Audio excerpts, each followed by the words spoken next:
Hello students, welcome back to my channel.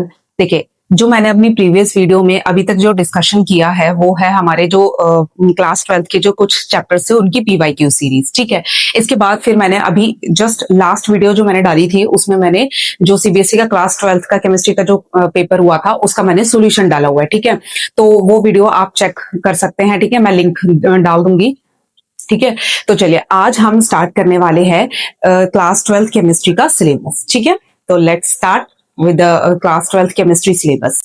चलिए, तो सबसे पहले हमारा जो चैप्टर रहेगा क्लास 12th का वो है सॉल्यूशन। ठीक है, तो सॉल्यूशंस क्या होते हैं, उनकी प्रॉपर्टीज क्या होती हैं, उसके बारे में हम इस चैप्टर में पढ़ेंगे।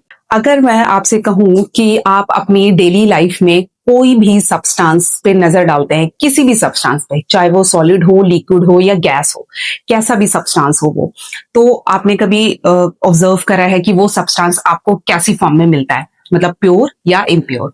नो डाउट हमारे आसपास जितने भी सब्सटेंसेस हैं वो आपको मोस्ट ऑफ द टाइम, मतलब कि जो सब्सटेंसेस होते हैं वो इम्प्योर फॉर्म में मिलते हैं। अब इम्प्योर मतलब क्या? इम्प्योर फॉर्म मतलब ये कि उसमें जो भी सब्सटेंस आप ले रहे हैं, लेट्स सपोज हमने ये एक मार्क कर लिया है। ठीक है, ये एक सब्सटेंस हमने एक एग्जांपल कंसीडर कर रहे हैं। अब ये जो जिस भी सब्सटेंस से मिलकर, जिस भी एलिमेंट से मिलकर बना है, ठीक है, तो उसमें एक ही टाइप का एलिमेंट नहीं है। तो क्योंकि इसमें एक ही टाइप का एलिमेंट या एक ही टाइप का कंपाउंड नहीं है, तो इसीलिए ये हमारा प्योर सब्सटेंस की कैटेगरी में नहीं आएगा, ये इम्प्योर सब्सटेंस की कैटेगरी में आएगा। ठीक है, तो इम्प्योर सब्सटेंसेस, ठीक है, वो क्या होते हैं? जब उसमें दो या दो से ज्यादा चीजें जब हमारी मिल जाती, मतलब वो प्योर फॉर्म में नहीं होता। ठीक है, तो ये हमारे इम्प्योर सब्सटेंसेस होते हैं। ठीक है, और जनरली हम इन्हें क्या बोलते हैं? हम ऐसा भी कह सकते हैं कि ये जो सब्सटेंस है, ये मार्कर जो है, ये मिक्सचर है। ठीक है, दो या दो से ज्यादा सब्सटेंसेस इसमें मिले हुए हैं। तो इसका कहने का मतलब ये हुआ कि ये जो इम्प्योर सब्सटेंस हम जो ले रहे हैं, ठीक है, इसे हम क्या बोल सकते हैं? It is a basically a mixture. तो दो या दो से ज्यादा जो सब्सटेंसेस होते हैं, अगर वो आपस में मिल जाते हैं, मिक्स हो जाते हैं, ठीक है, तो वो हमें जो मिलता है वो हमारा क्या होता है? मिक्सचर। ठीक है, अब मिक्सचर ना दो कैटेगरी में डिवाइड कर सकते हैं। ठीक है, मिक्सचर्स को हम दो कैटेगरी में डिवाइड करते हैं, एक है होमोजेनियस, एक है हिट्रोजीनियस।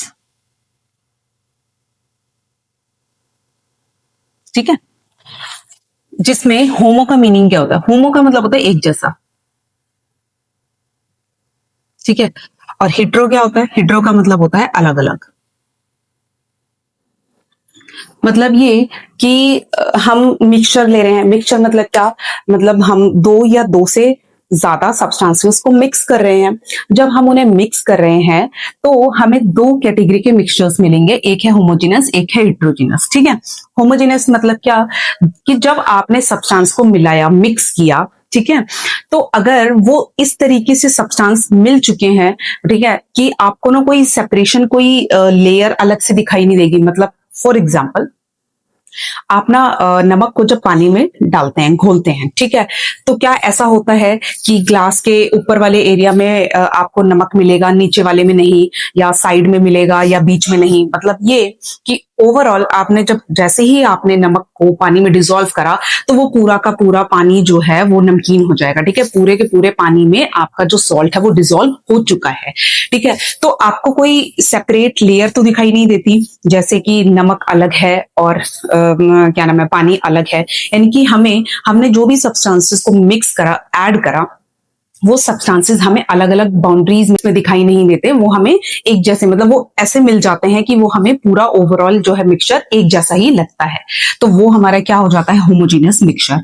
जैसे मैंने एक बहुत अच्छा एग्जांपल दिया अभी कि जैसे आप पानी में नमक को घोलेंगे तो वो पूरा का पूरा जो मिक्सचर हमें मिला वो कैसा है? होमोजीनियस। क्योंकि आप उस मिक्सचर को देखकर ये नहीं बता सकते कि कहां पर नमक है, कहां पर नहीं, मतलब वो ओवरऑल मिक्स हो चुका है। ठीक है, अच्छा, इसके बाद हिट्रोजिनस मिक्सचर क्या होते हैं? हिट्रोजिनस में क्या है? अलग अलग। मतलब ये कि आपने जिन भी कंपोनेंट्स को ऐड करा है, मिक्स करा है, वो आप सेपरेटली देख सकते हैं। ठीक है, आप उनकी ना अलग अलग लेयर्स देख सकते हैं।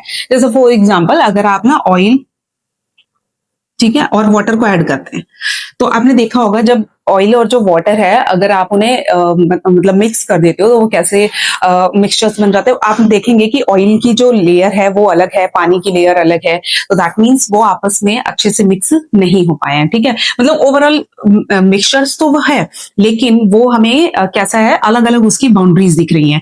एक अलग लेयर में दूसरा कंपोनेंट है और अलग लेयर में दूसरा कंपोनेंट। ठीक, तो वो हमारे क्या होता है, हेटेरोजेनस मिक्सचर। तो अभी आपको मिक्सचर्स क्लियर हुआ। ठीक है, तो अब हम चैप्टर का जो नेम है उसे मैं इंट्रोड्यूस करवाने जा रही हूँ, सॉल्यूशन। ठीक है, अब सॉल्यूशन क्या है? Solutions are the mixtures. ठीक, सिंपल सी लैंग्वेज है। सॉल्यूशन जो है वो क्या होते हैं? Solutions are the mixtures. अब कैसे मिक्सचर्स होते हैं? होमोजीनियस, मतलब ये कि जब भी हम सॉल्यूशंस के बारे में बात करेंगे तो वो मिक्सचर्स होंगे, और वो मिक्सचर्स कैसे होंगे? होमोजीनियस। हेटेरोजीनियस हमारे नहीं होंगे। ठीक है, हेटेरोजीनियस मिक्सचर्स को हम सॉल्यूशंस की कैटेगरी में नहीं रखेंगे। ठीक है, होमोजीनियस ही होंगे वो मिक्सचर्स। अच्छा, अब हम बात करते हैं जैसे हमने सॉल्यूशन बनाया, मतलब हमने दो या दो से ज्यादा कंपोनेंट को मिक्स कर दिया। ठीक है, तो वो क्वेश्चन ये आता है कि किसी भी क्वांटिटी में हम मिक्स कर सकते हैं। मतलब ये कि जैसे एक गिलास पानी आपने लिया और उसमें आपने 1 स्पून आपने क्या डाल दिया है? नमक डाल दिया है। ठीक है, तो क्या वो 1 स्पून डाल सकते हो, या 2 स्पून, या 3 स्पून, या पानी को आप 1 ग्लास से मतलब 2 ग्लास ले सकते हो, या 3 ग्लासेस ले सकते हो।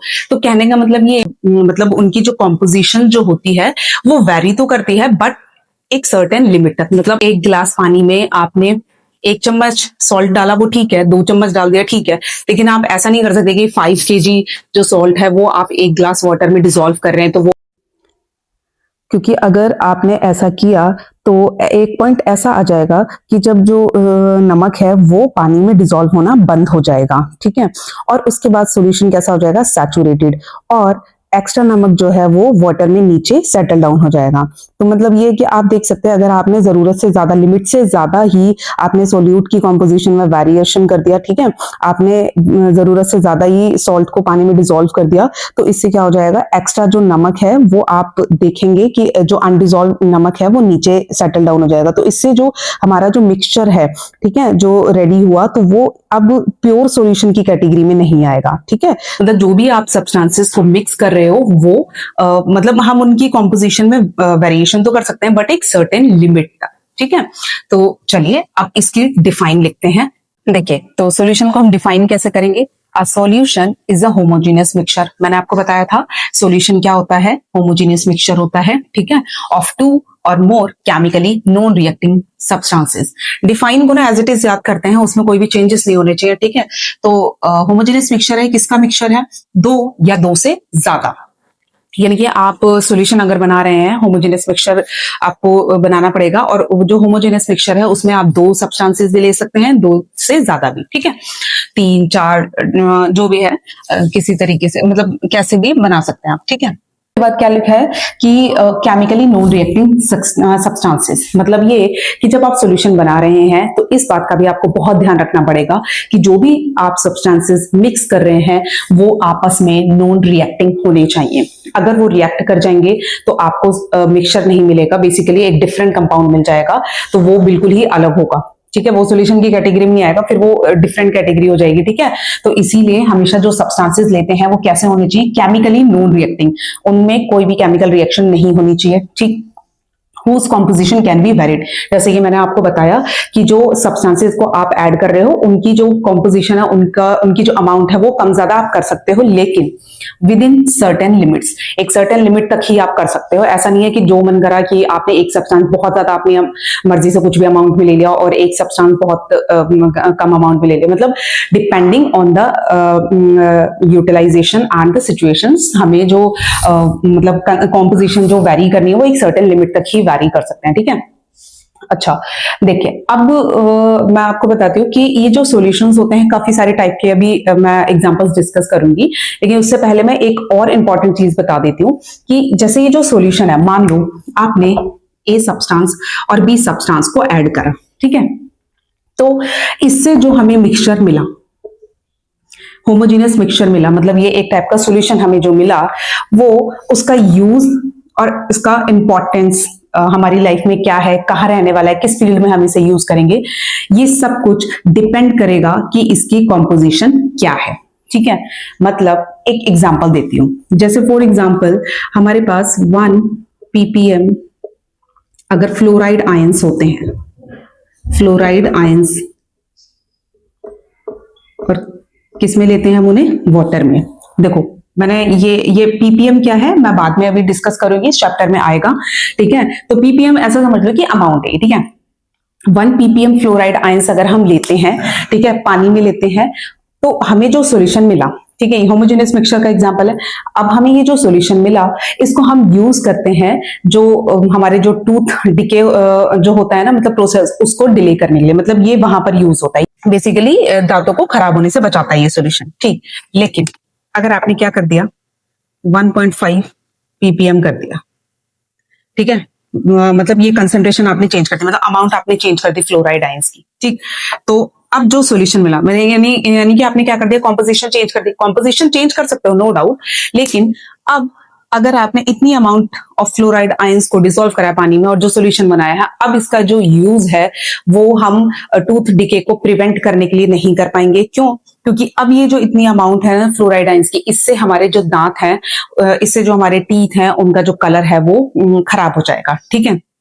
और अगर हमने इससे भी ज्यादा कंसंट्रेशन ले ली, हमने यानी कि फ्लोराइड आयंस की कंसंट्रेशन बढ़ा ली, ठीक है, वाटर में, तो वो एक तरीके का पॉइजन की तरह काम करेगा हमारी बॉडी के लिए, ठीक। तो कहने का मतलब ये कि जब भी आप होमोजेनस मिक्सचर बना रहे हैं, तो उसकी जो कॉम्पोजिशन है ये डिसाइड करेगी कि उसका यूटिलाइजेशन और उसकी जो इंपॉर्टेंस है हमारी डेली लाइफ में कहाँ रहने वाली है। अब जो सॉल्यूशन होते हैं, ठीक है, वो उसमें कितने सब्सटेंसेस मिक्स हो रखे हैं उसके हिसाब से उसका नाम होता है। जैसे फॉर एग्जांपल अगर आपके पास 2 सब्सटेंसेस हैं और उनको आपने मिक्स करा है, तो हमें जो सॉल्यूशन मिलेगा उस सॉल्यूशन को हम क्या बोलेंगे? बाइनरी सॉल्यूशन, ठीक है। जबकि अगर हमने 3 सब्सटेंसेस को ऐड कर दिया तो हमें क्या मिलेगा? टर्नरी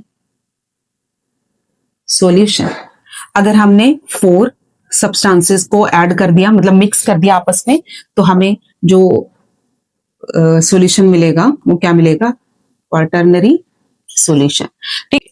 मतलब ये कि अगर आपने 2 सब्सटेंसेस को ऐड करा है, मिक्स करा है, तो वो बाइनरी सॉल्यूशन की कैटेगरी है। अगर 3 को करा है टर्नरी है, 4 को करा है तो क्वाटर्नरी है। मतलब ये ऐसे इस टाइप से ना बढ़ते चले जाते हैं, ठीक। तो बेसिकली हम इस चैप्टर में किसके बारे में पढ़ने वाले हैं? बाइनरी सॉल्यूशन, ठीक है।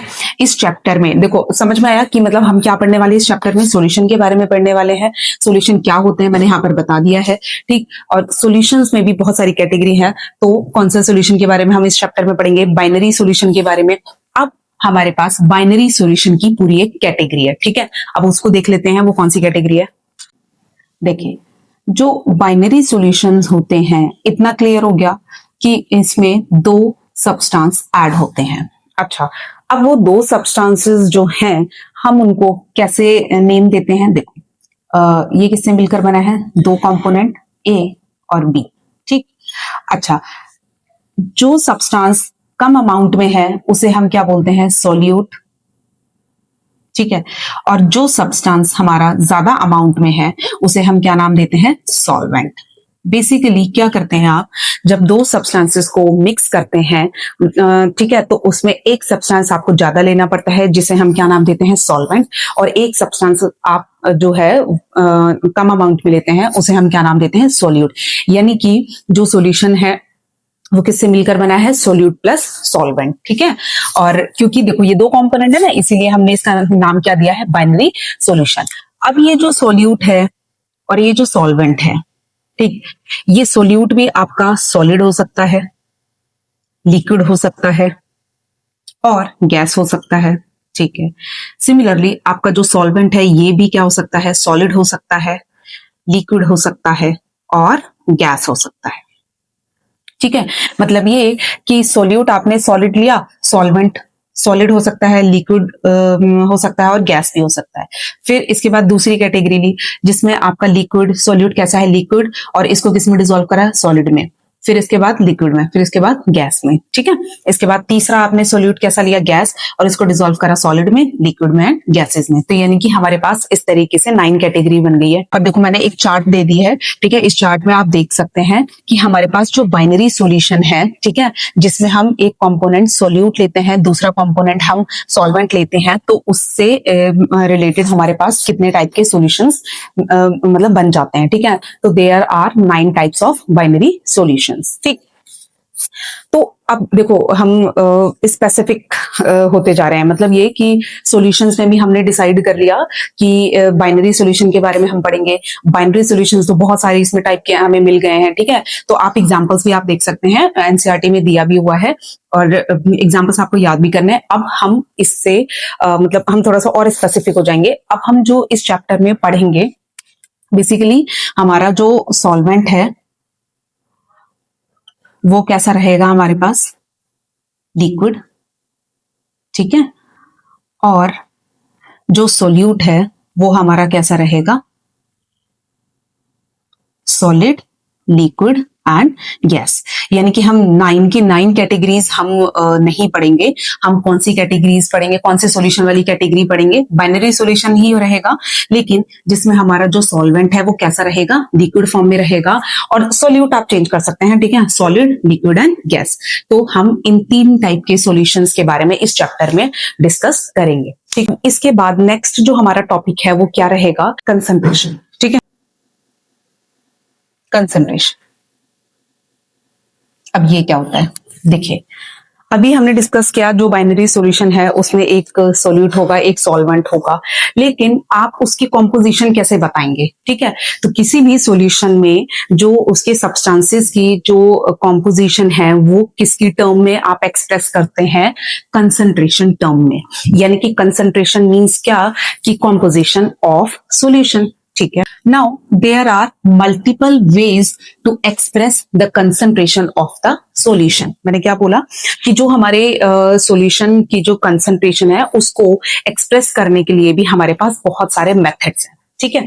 कौन कौन से हैं मैं बता, these are some concentration terms by which you can express the composition of the solution, ठीक है। इतना समझ में आ रहा है। बेसिकली एक और हमारे पास कंसंट्रेशन टर्म होती है which is called normality, but इसके बारे में हम डिस्कशन नहीं करेंगे क्योंकि एनसीईआरटी में अब इसको ना हटा दिया गया, ठीक है। पहले का जो सिलेबस था उसमें ये नॉर्मेलिटी इंक्लूड थी, बट अब जो लेटेस्ट सिलेबस है उसमें नॉर्मेलिटी को हटा दिया गया है।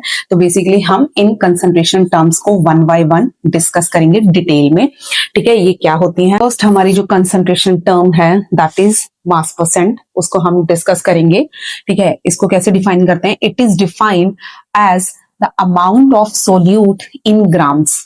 मतलब क्या बोल रहे हैं कि अगर आप सोल्यूट ले रहे हैं और उसका जो मास है यानी कि उसकी जो अमाउंट है वो किस में ले रहे हैं, ग्राम में ले रहे हैं, ठीक है। और solute in grams present in 100 grams of solution, और आपने जो सॉल्यूशन है वो 100 ग्राम लिया है, तो उसमें जो भी मतलब अमाउंट निकलेगी सोल्यूट की उसे हम क्या बोलेंगे, मास परसेंट, ठीक। फॉर एग्जाम्पल आपने शुगर ली, कितनी ली, 10 ग्राम, और आपने वाटर लिया 90 ग्राम, ठीक है। वाटर, एक चीज ध्यान रखेंगे, यहाँ पे सॉल्यूशन लिखा है, ठीक, ये सॉल्वेंट है और ये क्या है, सोल्यूट। मैं यहाँ पर लिख देती हूँ, ठीक है, ये सोल्यूट है और ये क्या है हमारा सॉल्वेंट, ठीक। आपने इन दोनों को मिक्स करा, ठीक है, मिक्स करा, होमोजेनियस मिक्सचर मिला, ठीक, क्योंकि 2 कंपोनेंट है इसलिए बाइनरी, ठीक। तो यानी कि होमोजेनियस मिक्सचर मिला, ये वो सॉल्यूशन की कैटेगरी में आ गया। कौन सी कैटेगरी, क्योंकि 2 कंपोनेंट है तो बाइनरी सॉल्यूशन की कैटेगरी में, ठीक। अच्छा, अब जब आपने इन दोनों को मिक्स करा तो अगर आप इसकी परसेंटेज निकालेंगे तो कैसे निकालेंगे, ठीक। देखो सबसे पहले तो अमाउंट ऑफ सोल्यूट, ठीक है। सबसे पहले जो ऊपर जो मास आएगा किसका आएगा, सोल्यूट का, mass of solute in grams, ठीक है। इसके बाद नीचे क्या आएगा, मास ऑफ सॉल्यूशन। ध्यान रखना, मास ऑफ सॉल्यूशन, ये टर्म्स जो है ना वो बहुत ध्यान देने वाली है। यहाँ पर ये सॉल्वेंट लिखा है मैंने, ठीक है, और नीचे क्या आएगा, सॉल्यूशन, क्योंकि उसने सॉल्यूशन 100 ग्राम्स ऑफ सॉल्यूशन में पूछा है, ठीक है। तो mass of solution in grams multiply में 100। तो ये आपकी क्या हो जाएगी, मास परसेंटेज। आप इसको कैसे कनेक्ट कर सकते हो, जैसे आपने मार्क्स की परसेंटेज निकालते हो, तो मार्क्स की परसेंटेज कैसे निकालते हो। मान लो सपोज करो कि आपने जितने भी मार्क्स गेन करें, मान लो 475 मार्क्स गेन करें, इसकी परसेंटेज निकालनी है, तो कैसे निकालते हो, इन मार्क्स के जिसकी परसेंटेज निकालते हैं उसे ऊपर रख दिया, ठीक है। क्योंकि हम यहाँ पे जो है सोल्यूट की मतलब कंसंट्रेशन निकालेंगे, तो इसलिए ऊपर क्या रहेगा, सोल्यूट, ठीक, क्योंकि मास परसेंटेज निकाल रहे हैं इसलिए मास, ठीक है, कनेक्ट करते रहना। अच्छा, ये मार्क्स, ठीक है, ऊपर रहेंगे। अच्छा, नीचे क्या लिखते हो आप हमेशा, टोटल मार्क्स, ठीक है। टोटल मार्क्स मान लो सपोज करो कि 500 है, ठीक है। टोटल मार्क्स मैं यहाँ पर लिख देती हूँ, टोटल मार्क्स कितने हैं, 500, ठीक। और परसेंटेज निकालने के लिए मल्टीप्लाई में क्या करते हैं आप, 100, ठीक। तो जब आप इसको सॉल्व करेंगे तो आपके मार्क्स की परसेंटेज आ जाएगी। सेम थिंग हैपन्स हेयर, ठीक। मतलब ये सोल्यूट का मास आपने ऊपर रख दिया, ठीक। नीचे क्या आएगा, टोटल मास। टोटल मास किसका, solute plus solvent. Total mass कितना हो जाएगा, 100 ग्राम, ठीक है। 10 ग्राम, 90 ग्राम। मैंने एक सिंपल सा एग्जांपल लिया है, आप यहाँ पे कॉम्पोजिशन कुछ भी रख सकते हैं, ठीक है। टोटल मास आप यहाँ रखेंगे और मल्टीप्लाई में क्या करेंगे, 100, तो आपके पास आंसर आ जाएगा, ठीक। जैसे इसको सॉल्व करोगे तो आप क्या आएगा, ठीक है। तो इसे कट करेंगे तो आपका आंसर आ जाएगा 10%, यानी कि आपने जो शुगर सॉल्यूशन जो प्रिपेयर करा है वो कितना प्रिपेयर करा है, 10%। देखिए हमारी जो सेकंड कंसंट्रेशन टर्म है वो क्या है, वॉल्यूम परसेंट, ठीक है। ये भी मास परसेंट की तरह ही है, बस यहाँ पर वॉल्यूम आ गया है। देखो, it is defined as a volume of solute, ठीक है। हमेशा ऊपर जो रहेगा वो सोल्यूट ही रहेगा, ठीक है। Volume of solute in ml, ठीक। ml में लेना है वॉल्यूम सोल्यूट का, present in 100 ml of solution. इसे आप ऐसे समझ सकते हैं, एक एग्जांपल से मान लो आपने 10 ml एसीटोन लिया, ठीक है, और आपने 75 ml वाटर लिया, ठीक है, और आपने इन दोनों को क्या कर दिया, मिक्स कर दिया, ठीक। तो अब अगर आप वॉल्यूम परसेंट निकालेंगे, ठीक, परसेंटेज कैसे निकालते हैं, जिसकी भी परसेंटेज निकालते हैं हम उसे हमेशा ऊपर रखते हैं। तो सोल्यूट की जो सोल्यूट का जो वॉल्यूम है वो हमेशा ऊपर रखेंगे। सोल्यूट क्या है हमारा, एसीटोन, तो इसमें हमारा इसका वॉल्यूम कितना आया है, 10 ml, ठीक। नीचे क्या रखेंगे, टोटल। टोटल मतलब देखो मैं बार बार आपसे बोल रही हूँ, ये सॉल्वेंट है हमारा, तो सॉल्वेंट का मास नहीं रखना है नीचे, क्या रखना है, सोल्यूट प्लस सॉल्वेंट, मास नहीं सॉरी वॉल्यूम, ठीक है। तो सोल्यूट और जो सॉल्वेंट, इसका जो टोटल वॉल्यूम यानी कि 10 प्लस 75, ठीक है। अच्छा, और मल्टीप्लाई में क्योंकि परसेंटेज निकाल रहे हैं ना, तो मल्टीप्लाई में 100 तो आएगा ही आएगा, ठीक है। इसको जब सॉल्व करेंगे तो ये कुछ ऐसा हो जाएगा, ठीक है। और जब हम इसको सॉल्व करेंगे तो आप इसे डिवाइड करके भी थोड़ा सा टाइम लगेगा मेरे को, अदरवाइज आप इसे डिवाइड करके आंसर लिख सकते हैं। तो ये आपका क्या हो जाएगा, वॉल्यूम परसेंटेज। तो बेसिकली सिंपल सी लैंग्वेज में आप ये भी समझ सकते हो कि अगर परसेंटेज निकालनी है तो मल्टीप्लाई में 100, जिसकी निकालते हैं उसे ऊपर, जिसमें से निकालते हैं मतलब कि टोटल, टोटल हमेशा क्या रहेगा, नीचे, ठीक है। तो इसीलिए जो वॉल्यूम परसेंटेज है वो उसमें वॉल्यूम ऑफ सोल्यूट जो है वो ऊपर रहेगा और सॉल्यूशन क्या रहेगा, वॉल्यूम ऑफ सॉल्यूशन क्या रहेगा, नीचे रहेगा, ठीक है। और इसकी जो कैलकुलेशन कर लेंगे फिर वो आपका वॉल्यूम परसेंटेज आ जाएगी, ठीक है। हमारी जो थर्ड कंसंट्रेशन टर्म है वो क्या है, मास बाय वॉल्यूम परसेंटेज। नाम से ही क्लियर है, mass by volume. It is defined as the mass of the solute present in 100 ml of solution, यानी कि इसमें भी परसेंटेज ही निकालनी है, लेकिन किसकी निकालनी है, सोल्यूट की। तो मास ऑफ सोल्यूट, ठीक, मास ऑफ सोल्यूट आप कहाँ रखेंगे, ऊपर रखेंगे फ्रैक्शन में, और नीचे क्या रहेगा आपका सॉल्यूशन का वॉल्यूम, ठीक है। और वॉल्यूम रहेगा यहाँ पर, सोल्यूट का मास रहेगा, ठीक, और मल्टीप्लाई में क्या आ जाएगा आपका 100, ठीक। जैसे एग्जाम्पल से समझ सकते हैं, देखो जैसे आपके पास ना आपने एक सॉल्यूशन तैयार करा, मतलब कैसा, सॉल्ट को डिसॉल्व करा है वाटर में। सॉल्ट आपने कितना लिया है, 5 ग्राम लिया है, ठीक है। और जो टोटल सॉल्यूशन जो मतलब बना वो आपका 100 ml बना, ठीक है। अच्छा, तो मैं यहाँ पर लिख देती हूँ कि जैसे ये सॉल्ट है which is also called solute, वो कितना है हमारा 5 ग्राम, ठीक है। और जो टोटल वॉल्यूम आया है वो 100 ml आया है, किसका, सॉल्यूशन का। ध्यान रखना यहाँ पे सॉल्यूशन है, सॉल्वेंट नहीं है, ठीक। तो मास बाय वॉल्यूम परसेंट कैसे निकालेंगे आप, mass of solute, total volume of solution और मल्टीप्लाई में, क्योंकि परसेंटेज निकाल रहे हैं तो इसलिए 100, तो कितना आ जाएगा 5%। ठीक है, तो इस तरीके से आपकी ये कंसंट्रेशन टर्म डिफाइन होती है। अब हम नेक्स्ट कंसंट्रेशन टर्म पढ़ेंगे। फोर्थ कंसंट्रेशन टर्म है वो हमारी क्या है, मोल फ्रैक्शन। ठीक, it is defined as the ratio of number of moles of one component to the total number of moles of solution. मतलब ये कि ये एक तरीके का रेशियो है। रेशियो किसका, जिस भी कंपोनेंट, देखो हमारा जो सॉल्यूशन होता है उसमें दो या दो से ज्यादा कंपोनेंट हो सकते हैं। ठीक है, बेसिकली हम यहाँ पर तो दो ही कंपोनेंट लेकर चल रहे हैं।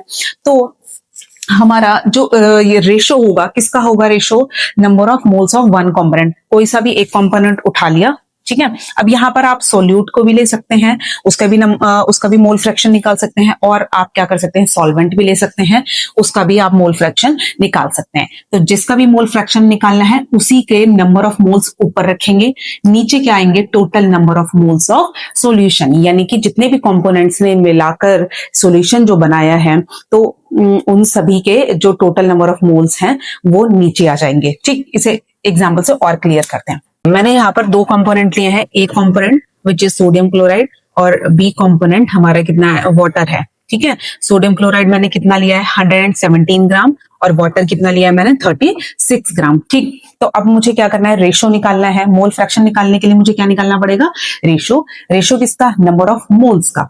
नंबर ऑफ मोल्स किसका, वन कंपोनेंट का।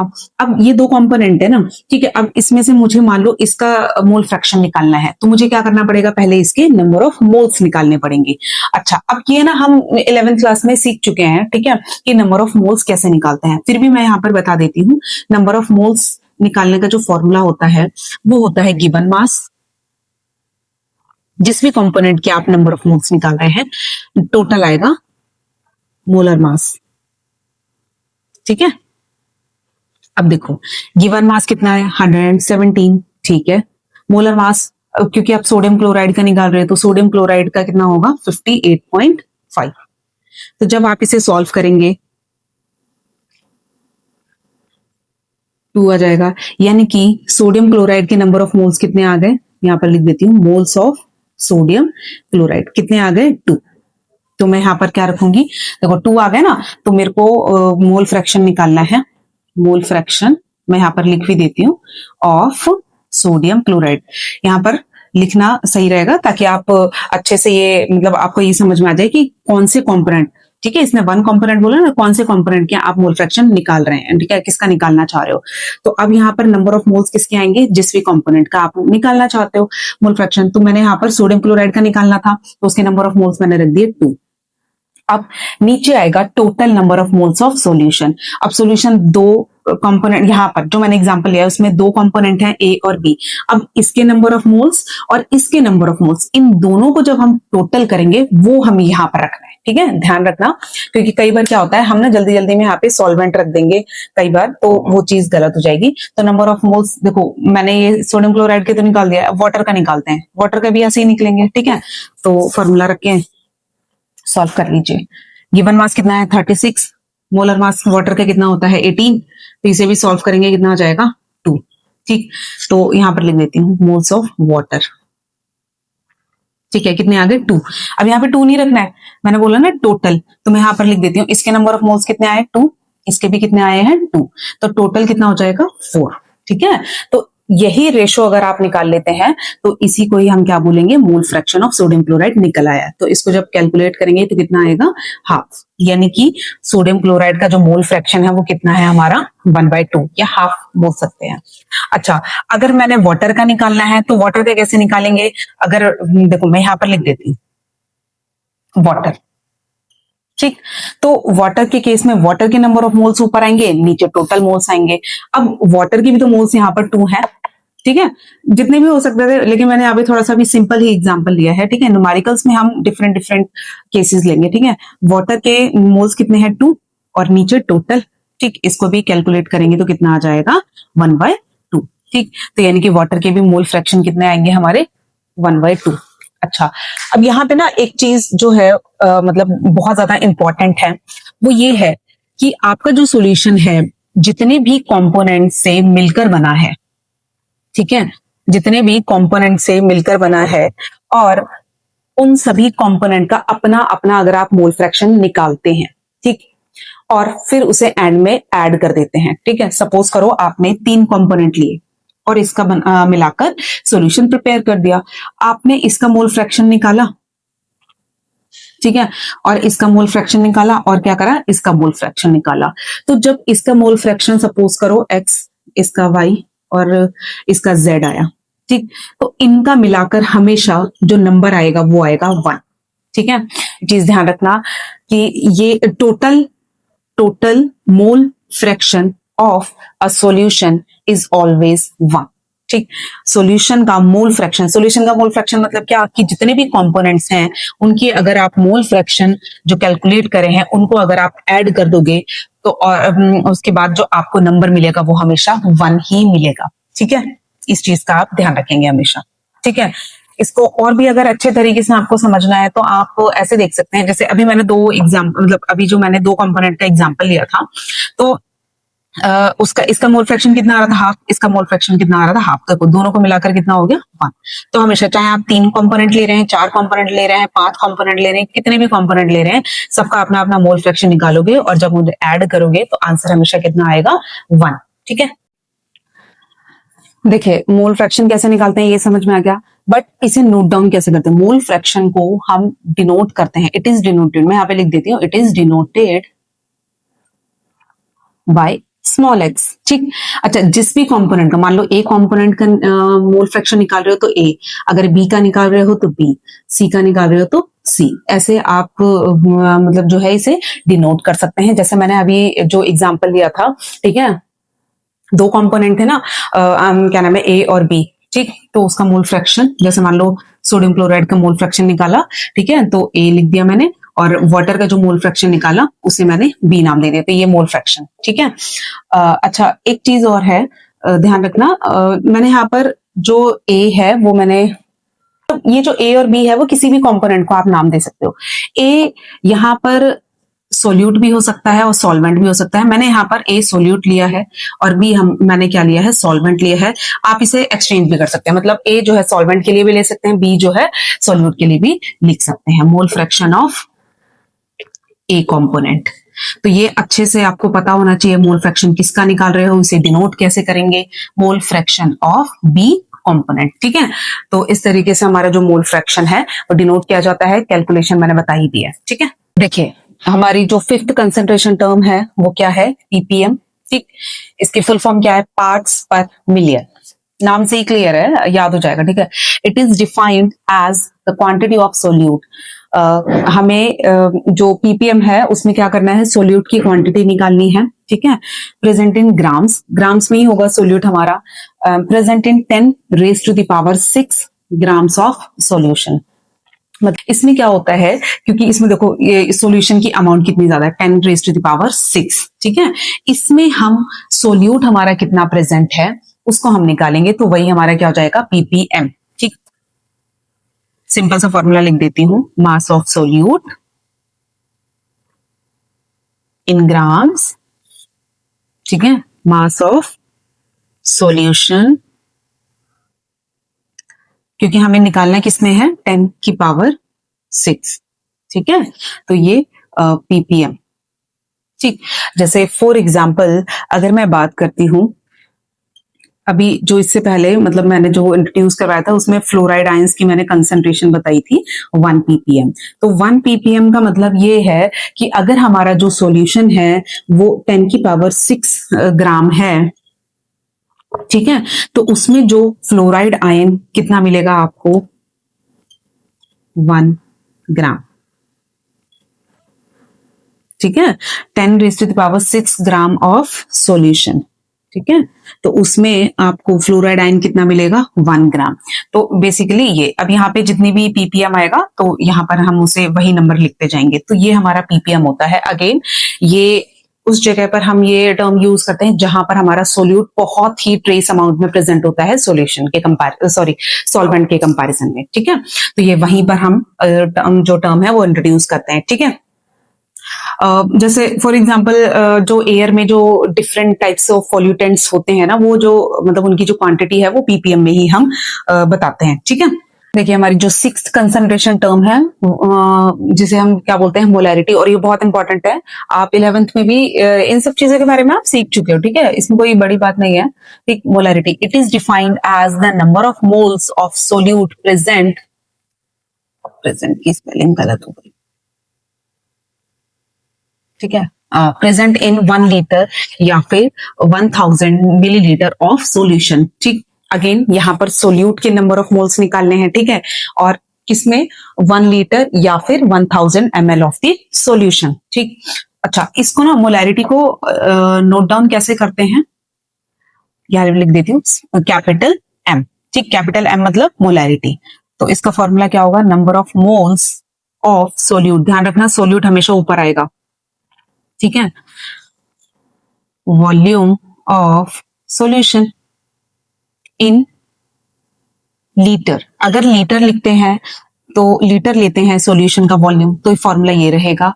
अगर हमने सॉल्यूशन का जो वॉल्यूम है वो ml में लिया है तो हमेशा फॉर्मूला जो है वो कैसा रहेगा, number of moles of solute volume of solution, ठीक है, इन ml मल्टीप्लाई में 1000, हमेशा 1000 लगाना है यहाँ पर। अगर आपका जो सॉल्यूशन का जो वॉल्यूम है वो किस में दिया गया है, ml में। फॉर एग्जाम्पल अगर सपोज करो आपने सोडियम क्लोराइड लिया, कितना लिया, ठीक है, 5 ग्राम लिया। अच्छा यहाँ पे ना 5 ग्राम लिया है, अगर मैं यहाँ पर ना नंबर ऑफ मोल्स डायरेक्टली लिख दूं, क्योंकि नंबर ऑफ मोल्स कैलकुलेट करूंगी फिर मैं इसके बाद वॉल्यूम, तो थोड़ा सा ना लेंदी हो जाएगा। तो डायरेक्टली मैं क्या यहाँ पर दे रही हूँ, नंबर ऑफ मोल्स दे रही हूँ सोडियम क्लोराइड के, कितने, 2 मोल्स ऑफ, ये सोल्यूट है सोडियम क्लोराइड, यहां पर लिख देती हूं मैं, ठीक है। अच्छा, और आपने जो सॉल्यूशन लिया है वो कितना लिया है, 500 ml, ठीक है, वॉल्यूम ऑफ सॉल्यूशन, सॉल्यूशन है यहाँ पर, ध्यान रखना 500 ml। तो मोलैरिटी आप कैसे निकालेंगे, molarity is equal to number of moles of solute कितने हैं, 2, वॉल्यूम ऑफ सॉल्यूशन कितना है ml में 500, और क्योंकि यहाँ पर मैंने बोला ml में अगर दिया गया सॉल्यूशन तो मल्टीप्लाई में हमेशा क्या लगाएंगे, 1000। ठीक, तो इसका आंसर कितना आ जाएगा, 2, यानी कि ये कितनी हो गई हमारी मोलैरिटी, 4। क्लियर, समझ में आया। तो दिस इज कॉल्ड मोलैरिटी। ठीक, तो अब कई बार क्या होता है वो डायरेक्टली नंबर ऑफ मोल्स भी दे सकता है सोल्यूट के, और नहीं तो कई बार वो सोल्यूट का मास दे देगा। ठीक, तो उसी के हिसाब से हम न्यूमेरिकल सॉल्व करेंगे, ठीक है, तो आपको आइडिया लग जाएगा। ठीक है, जो हमारी लास्ट कंसंट्रेशन टर्म है वो क्या है आपकी, मोलैलिटी, मोलैरिटी नहीं है, मोलैलिटी। ठीक, इसे डिफाइन कैसे करेंगे, it is defined as the number of moles of solute, इसमें भी सोल्यूट के नंबर ऑफ मोल्स ही निकालने हैं, ठीक है, dissolved in 1 kilogram of solvent, 1 kilogram या फिर 1000 ग्राम ऑफ सॉल्वेंट। ध्यान रखना यहाँ पर सॉल्वेंट है। एक मोलैलिटी इकलौती ऐसी कंसंट्रेशन टर्म है जिसमें हमने सॉल्वेंट इंक्लूड किया है, अदरवाइज आपने अभी तक जितनी भी कंसंट्रेशन टर्म्स देखी हैं उसमें हमेशा क्या आ रहा था, बार बार सॉल्यूशन आ रहा था। ठीक, सोल्यूट और सॉल्यूशन, लेकिन मोलैलिटी में आपका क्या आ रहा है, सोल्यूट एंड सॉल्वेंट। ठीक, और इसे डिनोट कैसे किया जाता है, मैं यहाँ पर लिख देती हूँ, मोलैलिटी इसे स्मॉल एम, मोलैरिटी को कैपिटल एम से, मोलैलिटी को स्मॉल एम से डिनोट करते हैं। यहाँ पर क्या आएगा, number of moles of solute divided by में mass of solvent, ठीक, इन किलोग्राम। अगर किलोग्राम में है तो किलोग्राम मतलब ये फॉर्मूला लगाओगे, और अगर आप जो सॉल्वेंट का जो मास है वो आपने किस में लिया है, ग्राम में, तो फॉर्मूला क्या बनेगा, ऐसे बनेगा, mass of solvent in gram multiply में 1000, हमेशा 1000 आएगा। ठीक, जैसे मोलैरिटी के केस में करा था हमने, अगर वॉल्यूम हमारा ऐसा है लीटर में है तो नॉर्मली ये फॉर्मूला रहेगा, मतलब सिंपल सा फॉर्मूला रहेगा, और अगर हमने मिलीलीटर में लिया है तो मल्टीप्लाई में हम क्या कर रहे थे, 1000 की मल्टीप्लीकेशन कर रहे थे। ठीक है, तो अभी अगर हम एक एग्जाम्पल लेते हैं तो इसमें क्या आएगा, जैसे सपोज करो सोल्यूट हमारा कितना है, एक सोल्यूट हमारा जो है उसकी मैं डायरेक्टली नंबर ऑफ मोल्स दे रही हूँ, ठीक है, 2 मोल्स, ठीक है, और सॉल्वेंट कितना है हमारा, 100 ग्राम। ठीक, तो इसमें आप मोलैलिटी कैसे निकालेंगे? मोलैलिटी, ठीक है, 2 मोल्स अपॉन में 100, क्योंकि ग्राम में है ये। ठीक, तो 1000 से मल्टीप्लाई करेंगे तो इसका आंसर कितना आ जाएगा? 20, यानी कि हमारा जो मोलैलिटी है वो कितनी आ गई? 20। स्मॉल एम से इसे डिनोट करते हैं। ठीक है, तो ये हमारी जो है सारी कंसंट्रेशन टर्म्स होती हैं, जिसके जिसकी वजह से आप क्या करेंगे, सॉल्यूशन में जितने भी कंपोनेंट्स हैं उसकी कॉम्पोजिशन आप डिफाइन कर सकते हैं। ठीक है, तो अब इसे नेक्स्ट वीडियो में हम क्या करेंगे, नेक्स्ट जो हमारा टॉपिक है, जो भी सॉल्यूशंस की कैटेगरी है उसके बारे में हम डिस्कशन करेंगे। ठीक है।